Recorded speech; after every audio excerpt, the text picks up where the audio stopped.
Good morning boys, আশা করি সবাই ভালো আছো। লাস্ট ক্লাসে স্যার তোমাদের গাইডেড মিডিয়ার কি দেখিয়েছিল? দুইটা ক্যাবল দেখিয়েছিল, তাই না? কোঅ্যাক্সিয়াল ক্যাবল আর টুইস্টেড পেয়ার ক্যাবল। আচ্ছা, সেগুলো তোমরা দেখেছো, আশা করি সেগুলো ভালোভাবে বুঝতে পেরেছো। আচ্ছা, লাস্ট ওয়ান গাইডেড মিডিয়ায় আরেকটা ক্যাবল বাকি ছিল, কি সেটা? Fibre optic cable. সেটা হচ্ছে ফাইবার অপটিক ক্যাবল। আজকে আমরা এখান থেকে শুরু করব। আচ্ছা, ফাইবার অপটিক ক্যাবল কি? ফাইবার অপটিক ক্যাবলটা অন্যান্য ক্যাবল থেকে খুবই শক্তিশালী এবং অত্যন্ত দক্ষ একটি ক্যাবল। ঠিক আছে, অন্যান্য ক্যাবলের তুলনায় এটা অনেক দক্ষ এবং শক্তিশালী একটি ক্যাবল, কারণ এখানে আলো পরিবহন হয়। ঠিক আছে, এটাকে বলা হয় আলো পরিবাহী তার। ফাইবার অপটিক ক্যাবলটাকে বলা হয় আলো পরিবাহী তার। ফাইবার অপটিক ক্যাবলটাতে কী করা হয়? আলো পরিবহন করা যায়। ঠিক আছে, এর জন্য একে বলা হয় ফাইবার অপটিক ক্যাবল। আচ্ছা, আলো পরিবহন করা যায় এবং আলো এর মধ্য দিয়ে কী করা হয়? নিবন্ধনও করা হয়। তার মানে আলো এর মধ্যে দিয়ে প্রবেশ করতে পারে না, আলো একে ভেদ করে যেতে পারে না। ঠিক আছে, আর যেহেতু আলো পরিবহন হয়, তাহলে এর পরিবহন ক্ষমতা বুঝতে পারছি অন্যান্য ক্যাবলের তুলনায় অনেক শক্তিশালী, তাই না? তোমরা এই যে অপটিক্যাল ফাইবারে একটা চিত্র দেখতে পাচ্ছ। আচ্ছা, এটা বৈদ্যুতিক কী দিয়ে তৈরি? এই অপটিক্যাল ফাইবারটা ডাই ইলেকট্রো বা কাঁচ দিয়ে তৈরি, এবং সবচেয়ে যেটা বেশি তোমাদের ইম্পর্টেন্ট মনে রাখতে হবে, এটা দেখতে মানুষের চুলের চেয়েও অতি সূক্ষ্ম। ঠিক আছে, মানুষের চুলের চেয়েও অনেক সরু হচ্ছে গিয়ে অপটিক্যাল ফাইবার। ওকে, তাহলে চলো একটু দেখে নেই। অপটিক্যাল ফাইবার ক্যাবল হলো এক ধরনের আলো পরিবাহী তার, যা এক বা একাধিক অপটিক্যাল ফাইবার দিয়ে তৈরি করা হয়। তার মানে একটা অপটিক্যাল ফাইবারের ভিতরে অনেকগুলো অপটিক্যাল ফাইবার থাকে। ঠিক আছে, অনেকগুলো একসাথে মিলে কি করা হয়? একটা অপটিক্যাল ফাইবার তৈরি করা হয়। আচ্ছা, এই অপটিক্যাল ফাইবার বৈদ্যুতিক অন্তরক বা ডাই ইলেকট্রিক পদার্থ দিয়ে তৈরি এক ধরনের আঁশ। বৈদ্যুতিক অন্তরক বা ডাই ইলেকট্রিক পদার্থ কি? কাঁচ দিয়ে তৈরি এক ধরনের আঁশ বা ফাইবার, যা আলো নিবন্ধনকরণ ও পরিবহনে সক্ষম। আলো নিবন্ধনকরণ মানে কি? যার মধ্যে দিয়ে আলোটা যেতে পারে না, মানে আলোটা পাসিং হতে পারে না। এই ফাইবার দেখতে মানুষের চুলের চেয়েও সরু হয়ে থাকে। অপটিক্যাল ফাইবার বিদ্যুৎ অপরিবাহী হলেও আলো পরিবহনে অত্যন্ত দক্ষ। আচ্ছা, অপটিক্যাল ফাইবার কি করতে পারে? আলো পরিবহন করতে পারে, কিন্তু বৈদ্যুতিক সিগন্যাল কিন্তু পরিবহন করতে পারে না। ঠিক আছে, আলো পরিবহন করতে পারে, বৈদ্যুতিক সিগন্যাল এর মধ্য দিয়ে পরিবাহিত হয় না। উল্লেখ্য, আলোর গতি প্রায় 3 × 10⁸ মিলি/সেকেন্ড।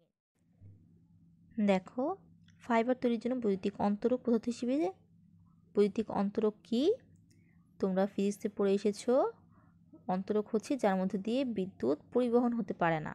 ঠিক আছে, বিদ্যুৎ পরিবহনে যে পদার্থটা বাধা দেয় সেটা হচ্ছে অন্তরক। আচ্ছা, ফাইবার তৈরির জন্য বৈদ্যুতিক অন্তরক পদার্থ হিসেবে সিলিকা এবং মাল্টি কম্পোনেন্ট কাঁচ বহুলভাবে ব্যবহার করা হয়। ভিন্ন প্রতিসারকের এই ধরনের বৈদ্যুতিক অন্তরক বা ডাই ইলেকট্রিক পদার্থ দিয়ে অপটিক্যাল ফাইবার গঠিত হয়। ঠিক আছে, তাহলে ফাইবার অপটিক ক্যাবল কি সেটা আমরা জেনে নিলাম। অবশ্যই কিন্তু খুব ভালোভাবে এটা পড়বে, কারণ এটা কিন্তু অনেকবার এক্সামে এসেছে। ঠিক আছে, ফাইবার অপটিক ক্যাবলটা কি? আচ্ছা, দেখে আসলাম আমরা কি অপটিক্যাল ফাইবারটা কি, তাই না? এখন দেখব, এই কোশ্চেনটাও প্রায়ই আসে যে অপটিক্যাল ফাইবারের কয়টি অংশ? অপটিক্যাল ফাইবারের কয়টি অংশ? যেহেতু আমি কি মুজিবুর রহমান থেকেই চ্যাপ্টার 2টা পড়তে বলেছি, ঠিক আছে, মুজিবুর রহমানের বই থেকেই আমি তোমাদের দেখিয়ে দিচ্ছি। তোমরা চ্যাপ্টার 2টা বোর্ড বই আর মুজিবুর রহমান বইটা ফলো করবে, এখান থেকে পড়বে এবং পাশাপাশি বোর্ড বইটা একটু দেখবে যে কোনো ডিফারেন্স আছে কি না। ঠিক আছে, আচ্ছা দেখো, অপটিক্যাল ফাইবারে কি? এটা ধরো একটা অপটিক্যাল ফাইবার, এই অপটিক্যাল ফাইবারে কয়টা অংশ নিয়ে গঠিত? 3টা অংশ নিয়ে গঠিত। সবচেয়ে ভিতরের যে অংশটা, সবচেয়ে ভিতরে যে ডাইইলেকট্রিক পদার্থটা, সেটাকে বলা হয় কোর। সবচেয়ে ভিতরের অংশটাকে বলা হয় কোর। আর কোরকে যে আবদ্ধ করে রাখে, বা কোরকে যে ডাইইলেকট্রিক পদার্থটা আবদ্ধ করে রাখে, সেটাকে বলা হচ্ছে ক্ল্যাডিং। সবচেয়ে ভিতরেরটা হচ্ছে কোর, তাকে আবদ্ধ করে রাখছে কে? ক্ল্যাডিং। আর কোর আর ক্ল্যাডিংকে যে এই সম্পূর্ণটাকে যে আবদ্ধ করে রাখছে, তাকে বলা হচ্ছে জ্যাকেট। ঠিক আছে, তাকে বলা হচ্ছে জ্যাকেট। তাহলে অপটিক্যাল ফাইবারের কয়টা অংশ? 3টা অংশ, কোর, ক্ল্যাডিং, জ্যাকেট। ওকে, এ দেখো এখানে কোষের মতো দেখাচ্ছে, এক একটা কি অপটিক্যাল ফাইবারের অংশ। টোটাল একটা অপটিক্যাল ফাইবার। আসলে অনেকগুলো অপটিক্যাল ফাইবার মিলে কি করা হয়, পুরো একটা ক্যাবেল তৈরি করা হয়। ঠিক আছে, এই দেখো এখানে এই যে ভিতরে যে দিতে পাচ্ছ সেটা হচ্ছে কোর, তাকে আবরণ করে রাখছে ক্ল্যাডিং, আর পুরোটাকে আবরণ করছে সেটা হচ্ছে জ্যাকেট। এবং এই জ্যাকেটটা প্লাস্টিক দিয়ে তৈরি। ঠিক আছে, জ্যাকেটটা প্লাস্টিক দিয়ে তৈরি। তাহলে আমরা কি জানলাম অপটিক্যাল ফাইবার কি, অপটিক্যাল ফাইবারের কয়টি অংশ আছে। এই দুইটা কোশ্চেনে কিন্তু প্রায়ই আসে, অবশ্যই এই দুইটা কোশ্চেন ভালো করে পড়বে, এবং এটার সাথে কি যদি অংশ আসে অবশ্যই চিত্র দিবে, এই চিত্রটা অবশ্যই দিবে। আচ্ছা, এবার আমরা দেখব ফাইবার অপটিকের কিছু বৈশিষ্ট্য আছে। ফাইবার অপটিকের বৈশিষ্ট্য কি? অপটিক্যাল ফাইবারের মধ্যে দিয়ে কী হয় না, ইলেকট্রিক সিগন্যাল কিন্তু পাসিং করা হয় না। অপটিক্যাল ফাইবারের মধ্যে দিয়ে আলোক সিগন্যাল কী করা হয়, ট্রান্সমিট করা হয়। তারপর নাম্বার 2 কি, এতে আলোকের পূর্ণ অভ্যন্তরীণ প্রতিফলন পদ্ধতিতে কী করা হয়, ডেটা এক স্থান থেকে অন্য স্থানে বা উৎস থেকে গন্তব্যে পৌঁছায়। পূর্ণ অভ্যন্তরীণ প্রতিফলন, এটা বুঝতে পারছি। ফিজিক্সে আশা করি সবাই কী করেছো, এসএসসিতে জেনে এসেছো না পূর্ণ অভ্যন্তরীণ প্রতিফলন কি। আচ্ছা, আমি আবার বলছি, প্রতিফলন মানে কি, কোনো কিছুর দেখো এই যে আমি কলমটা ধরছি তার কি হচ্ছে, একটা ছায়া পড়ছে না, এটাই কি হচ্ছে, একটা প্রতিফলন। আর প্রতিসরণ কি, প্রতিসরণ হচ্ছে কোনো জিনিস যদি কোনো জিনিসের মধ্য দিয়ে কি করা হয়, যদি আলো পাসিং হতে পারে, বা আলো যতটুকু পাসিং হতে পারে, বা আলো পাসিংয়ে যে যতটুকু বাধা দেয় সেটাই তার প্রতিসরণ।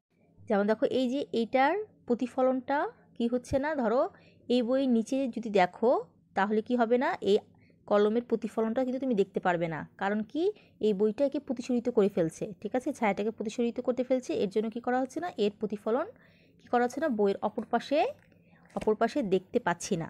ঠিক আছে, আর এই যে পূর্ণ অভ্যন্তরীণ প্রতিফলন কি, এই যে প্রতিফলনটা হচ্ছে তার সম্পূর্ণটা কি হচ্ছে, যদি প্রতিফলিত হয় কোনো জিনিসের প্রতিফলনটা যদি কোনো প্রতিসরিত বা কোনো শোষিত না হয়ে সম্পূর্ণভাবে সেটা প্রতিফলিত হয়, সেটাই হচ্ছে তার পূর্ণ অভ্যন্তরীণ প্রতিফলন।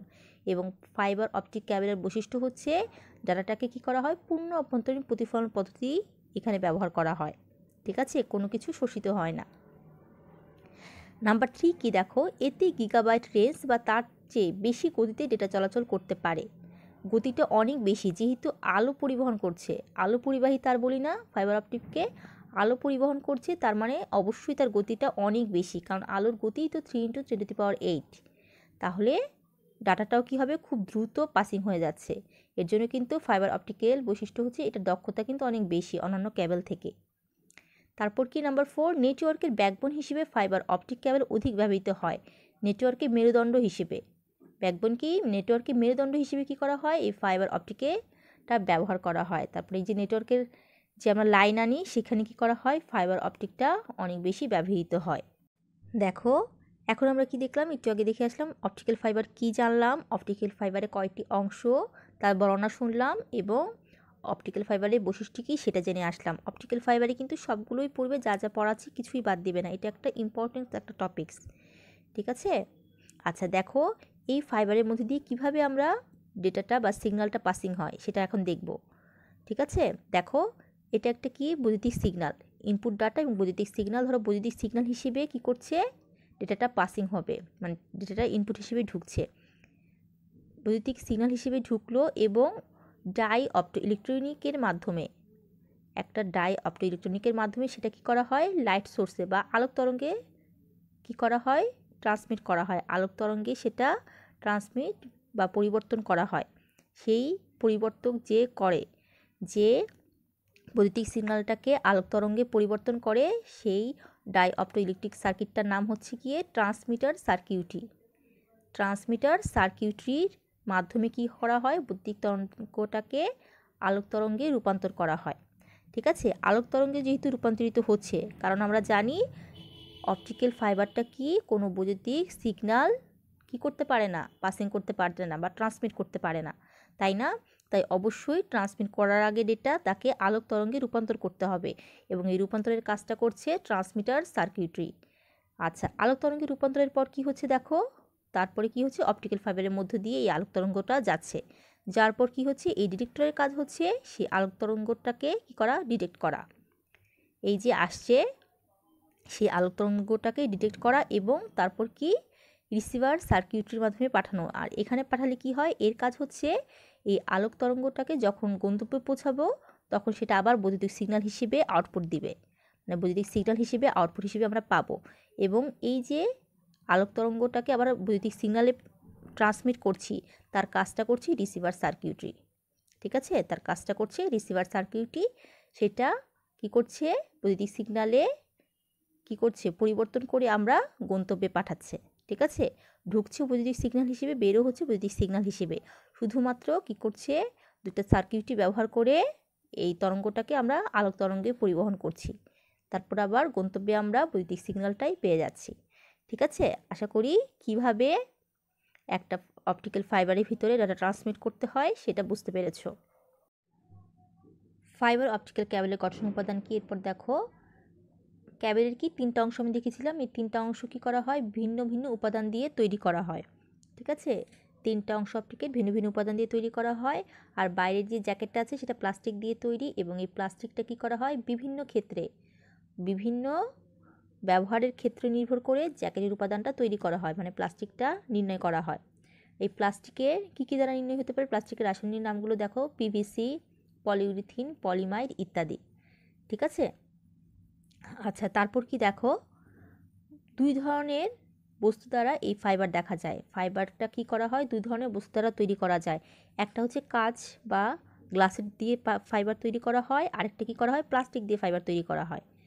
ফাইবার দুই ধরনের তৈরি করা হয়, কি একটা কাঁচ বা গ্লাস দ্বারা, আরেকটা প্লাস্টিক দ্বারা। আচ্ছা, কাঁচ বা গ্লাস দ্বারা কি করা হয়, কাঁচ বা গ্লাস দ্বারা তৈরি ফাইবার কোথায় ব্যবহার করা হয়, অনেক দূরে যদি কী করতে চাই ডেটা কমিউনিকেশন করতে চাই।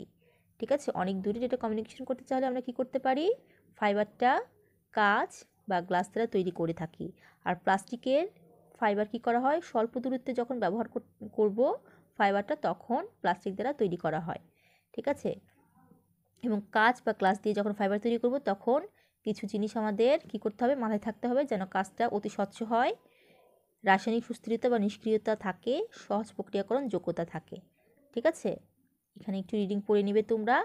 আর এটা কি আমরা সাধারণত যে কাজ দেখি সেটা কিন্তু ফাইবার তৈরির জন্য উপযুক্ত না, সেটা কিন্তু ফাইবার তৈরির জন্য উপযুক্ত না। কেন, কারণ ওই কাচের মধ্যে দিয়ে আলোটা অনেক বেশি দূর পর্যন্ত কি হয় না, পরিবাহিত হয় না, অল্প একটু দূরে গিয়ে কি হয়ে যায়, আলোটা নিঃশেষ হয়ে যায়। তাই সাধারণ যে কাচ আমরা দেখি সেটা কিন্তু ফাইবারের জন্য উপযুক্ত না। তাই বিশেষভাবে কি করা হয়, এই ফাইবারের জন্য বিশেষভাবে কাঁচ বা গ্লাসটা তৈরি করা হয়। আচ্ছা, এই বাকি কথাগুলো এর মধ্যে যা বলেছি তা এগুলোর মধ্যেই আছে, তোমরা কি করবে একটু রিডিং পড়ে নিবে। ঠিক আছে, যেহেতু আমাদের একটু খুব দ্রুত আগাতে হবে কি করব, আমি একটু স্কিপ করছি এগুলো তোমরা একটু রিডিং পড়ে নিবে এবং যা বলেছি সেগুলোই এর মধ্যে আছে। আচ্ছা, এরপর দেখো ফাইবারের সুবিধা।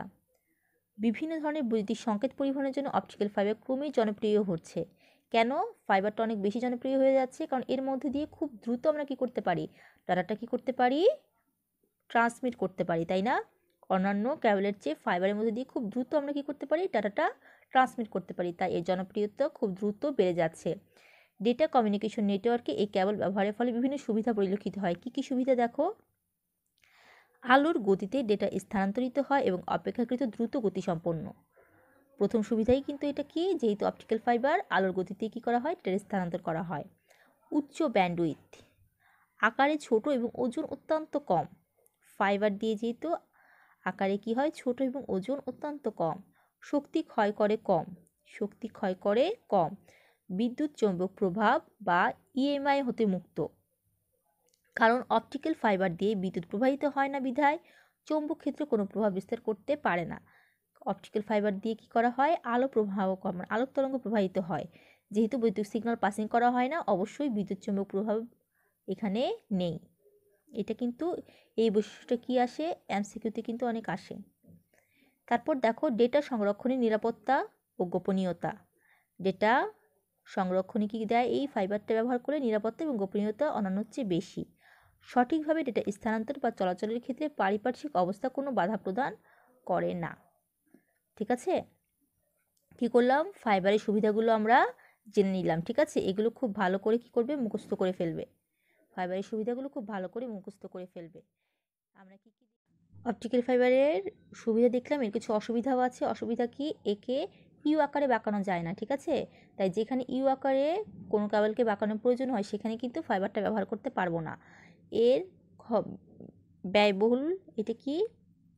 এটার খরচ একটু বেশি। ঠিক আছে, অপটিক্যাল ফাইবার ব্যবহার করতে গেলে এর খরচ একটু বেশি হয়। আর অপটিক্যাল ফাইবার যেহেতু আলো কী করা হয়? আলো পরিবাহী তার, এর স্থাপন ও রক্ষণাবেক্ষণ করার জন্য দক্ষ কারিগরের প্রয়োজন হয়। ঠিক আছে, এর ব্যবহার করার জন্য দক্ষ কারিগরের প্রয়োজন হয়। আমরা অপটিক্যাল ফাইবার সম্পর্কে কিছু জানলাম। ঠিক আছে, আরও দুই একটা কথা আমরা কী করব? দুই একটা টপিকস আমরা নেক্সট ক্লাসে পড়ব। আজ তাহলে এ পর্যন্তই। যতটুকু পড়লাম অবশ্যই কী করবে? বাসায় কিন্তু সবাই অবশ্যই পড়বে। ঠিক আছে, তো সবাইকে ধন্যবাদ জানিয়ে আজকে ক্লাস এখানেই শেষ করছি।